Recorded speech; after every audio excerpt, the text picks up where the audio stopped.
그래, 우리가 의존형 성인아이 이제 다시 강의 돌아왔죠. 이제 지난번에 의존형 성인아이 강의할 때 제가 4가지 포인트를 이야기해 드렸습니다. 기억 안 해도 된다고 얘기했습니다. 네, 기억하지 마시고 우리 너무 기억할 게 너무 많으니까 기억 안 하셔도 됩니다.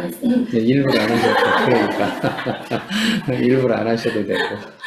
네, 제가 다 또 얘기해 드릴 테니까. 그러니까. 믿는 구석이 있어. 그러니까. 믿을 때는 구석에서 믿지 마시고, 센터에서 믿으시기 바랍니다. 네. 믿는 구석이라고 해서 썰렁한 아재 개그를 하나 해드렸습니다. 썰렁한 아재 개그 할 때 그냥 웃어주세요. 그냥 웃으라고 하는 얘기니까. 네, 의도는 그런데 또 안 웃기는데 어떻게 웃냐, 이런 사람들은 반발심이 있는 사람들이니까 그걸 생각하시면 되고, 예, 그냥 웃으시면 돼요. 예. 자기가 그냥 주체적으로 웃으면 되잖아요. 그렇잖아요. 안 웃기는데 어떻게 웃냐, 이러면 상대방한테 의존하는 거잖아요. 그렇죠? 그죠? 네가 나를 웃겨봐라, 이런 뜻이잖아요. 그럼 내가 웃겠다, 이런 뜻인데, 그러지 말고 안 웃겨도 그냥 웃기, 그런 거잖아요. 예. 그래서 4가지 포인트를 제가 이야기를 해드렸고, 2가지가 남았습니다. 그 2가지는 이제 한 가지는 오늘 얘기하고, 다른 한 가지는 다음 주에 얘기하고, 그 4가지에 대해서 일단 요약을 좀 해드리면, 무서워요 얘기를 했습니다. 그 다음에 몰라요 얘기해드렸고, 못해요 또 얘기해드렸고, 힘들어요 라고 4가지 포인트를 이야기를 해드렸습니다. 자, 무서워요는 많은 사람들에게 제가 물어본 결과, 이거는 과학적입니다. 제가 물어봤잖아요. 인터뷰 방법이죠. 연구로 얘기하면 질적연구란 뜻입니다. 질적연구는 다 이렇게 인터뷰하고 물어보고 심층 취재하고 기록하고 그래서 분석하잖아요. 그래서 질적연구잖아요.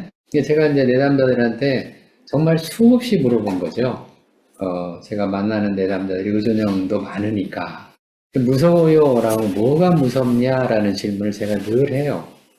뭐가 무섭냐라고 질문하면 대부분의 사람들이 무서워요 라는 말을 할 때 그 대답으로 뭐를 얘기하는, 사건을 얘기합니다. 어떠한 사건이 있거나 어떠한 대상이 있어서 그래서 무서워요 이렇게 말을 합니다. 그럼 그것들은 다 사건들이잖아요. 예를 들어 전쟁이 날까봐 무서워요. 그 사건이죠?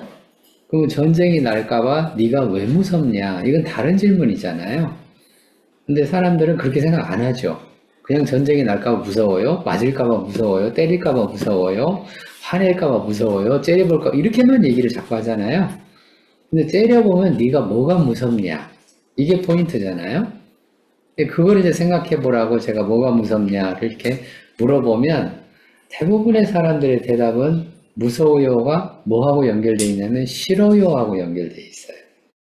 그 얘기는 제가 지난번에도 해드렸고 자주 제가 또 해드리는 얘기잖아요. 또 내담자들은 제가 물어서 그냥 제 안에 가지고 있는 데이터입니다. 데이터니까 그냥 얘기해드리는 거예요. 제가 어디 따로 기록해 놓은 것도 없어요. 없이 그냥 제 마음에 있는 거예요. 무서워요 라는 사람들 물어보면 대부분의 경우에, 많은 경우에, 다 그런 건 아닌데 그렇지만 많은 경우에 자기가 싫은 거를 안 하려고 무섭다고 얘기를 합니다. 싫은 거를 안 하려고. 바꿔서 얘기하면 선호도란 뜻이죠. 그러니까 내가 좋아하는 게 있고 싫어하는 게 있고 그런데 이거는 좋아요, 이거는 싫어 이렇게 말하면 될 거를 그렇게 말을 안 하고 뭐라고 한다고요? 무서워요 라고 말을 해요. 이렇게 말하는 사람들. 그래서 이제 이런 사람들은 이제 이 무섭다고 말하는 사람들은 이제 싫어요 하고 그러면 싫어요, 좋아요 라고 하는 이런 말과 무서워요 라고 하는 말의 차이가 뭘까? 이런 차이를 우리가 알아가는 게 이제 임상 전문가가 되어가는 중이죠. 그런 차이를 모르면 사실 이런 무섭다고 호소하는 내담자들 상담 도와주기 어렵습니다.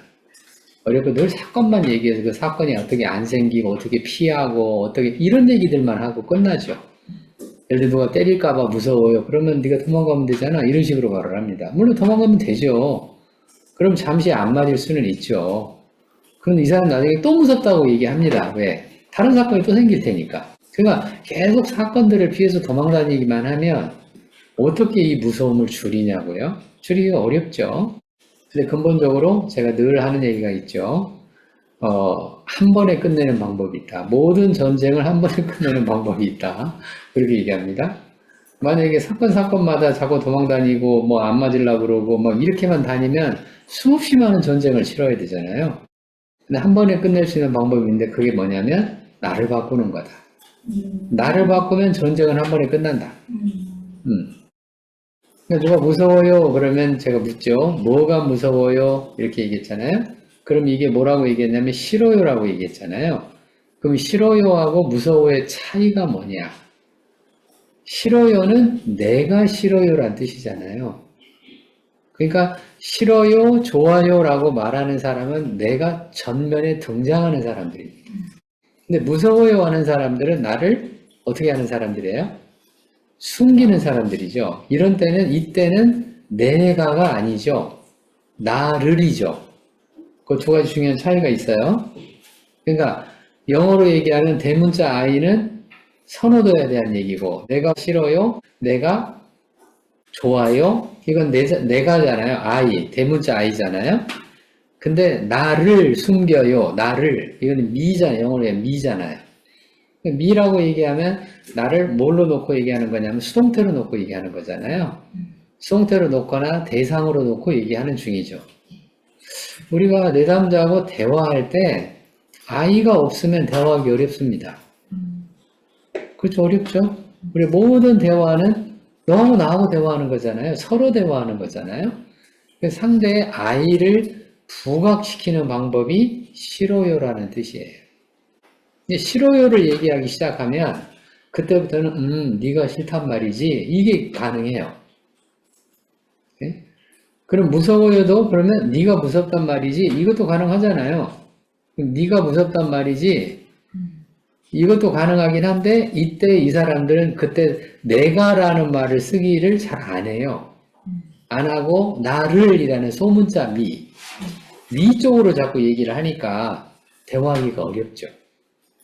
그래서 무서워요라고 포소하는 사람들이 종종 의존적인 이유가 여기 있는 겁니다.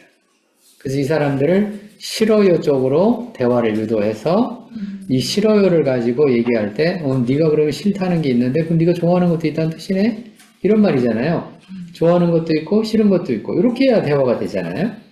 그런 얘기죠.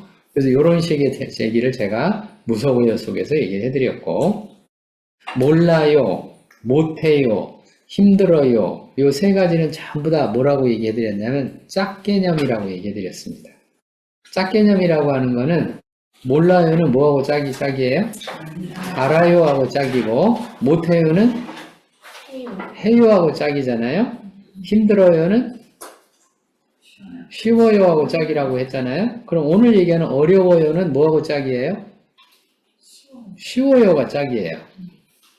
쉬워요가 이게 짝개념들입니다. 그러니까 짝개념들인데 요 짝개념에서 왜 당신은 모르는 쪽을 선택하냐? 이렇게 말하면 이 요전형 내담자들이 제가 언제 선택했어요? 그냥 모르는 건데요. 이렇게 얘기합니다. 자기가 선택했다는 걸 잘 몰라요. 이거는 모르는 게 맞아요. 아는 게 아니고 그걸 모릅니다. 그러나 이거를 부각시켜줘야 돼요. 이 사람들한테 부각을 시켜서 몰라요는 뭐하고 짝이다고요? 아는 것과 짝이다. 암과 짝이다. 그럼 여기서 선택사항이 하나 생기잖아요. 왜 나는 모른다고 먼저 얘기하지? 왜 나는 안다고 해서 얘기를 안 하지? 이런 선택사항이 생깁니다. 그러니까 그런 선택사항을 이 사람들이 생각하게 만들어주는 거죠. 나는 모른다고 먼저 얘기하는구나. 물론 내가 모르는 것도 있겠지만 아는 것도 있을 텐데 아는 거를 얘기하고 그걸 얘기하다 보면 그 속에 모르는 것도 있을 수 있잖아요. 그렇게 얘기하는 거하고 그냥 처음부터 부탁되고 몰라요. 그리고 상담자들이 참 난감하죠. 이 대화 어떻게 해야 될지. 난감합니다. 모른다고 자꾸 하면은 그 다음 어떻게 얘기를 해야 돼? 뭐 이런 주제들이 생기잖아요. 그래서 기억하시기 바랍니다. 이런 거는 기억하는 게 좋아요. 참 좋아요. 네, 너무 좋죠? 그러니까. 뭐라고 기억하냐면, 모르는 것과 아는 거는 뭐다? 짝이다. 그래서 우리는 시작을 어디서부터 하면 된다? 아는 데에서부터 하면 된다. 그래서 아는 얘기를 하게 되면 우리가, 이런 거는 아는데, 모르는 것도 있네. 그래? 그 모르는 거는 같이 얘기해볼까? 이렇게 되잖아요. 그러면 이게 사람이 독립적이 되고, 주관적이 되고, 자기가 자기 인생을 스스로 개척하는 사람이란 뜻이죠. 이게 독립적인 사람이란 뜻이잖아요.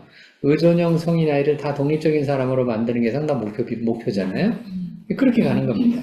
마찬가지죠. 모태요도 마찬가지죠. 모태요도 할 수 있음과 할 수 없음.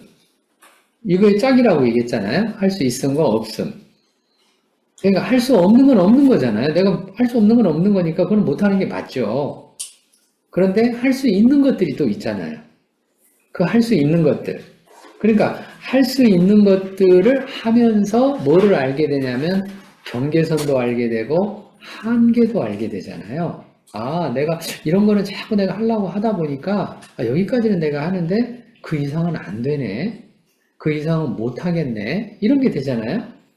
그래서 할 수 있는 거를 하는 사람들은 뭐를 알게 되냐면 한계와 경계선을 알게 됩니다. 근데 무턱대고 못해요라고 말을 해놓으면 내가 한계도 모르고 경계선도 모르고 그러니까 누가 짜잔 나타나서 짠 해주기만 말하는 거죠. 이렇게 되는 거예요. 이 의존형이잖아요. 그러니까 이런 사람들은 자기의 의지를 발휘할 생각을 안 하거나 능력을 발휘할 생각을 안 하는 거죠. 능력이라는 건 노력으로 키워지는 것들이잖아요. 물론 선천적인 것도 있긴 한데 노력으로 키워지기도 하지 않습니까? 그러니까 내가 노력을 해서 능력을 키우면서 내가 또 해보고 도전해보고 그래서 어디까지 되는지 보고 어디까지 되는지 보면서 여기까지는 내가 할 수 있구나. 그 이상은 내가 못하는구나. 이런 걸 알게 되잖아요. 이거를 아는 게 바로 지혜죠. 모든 지혜는 한계를 인식하고 깨닫는 게 지혜입니다. 지혜로운 사람들의 특징이죠. 내가 할 수 있는 것과 할 수 없는 거의 차이, 구분.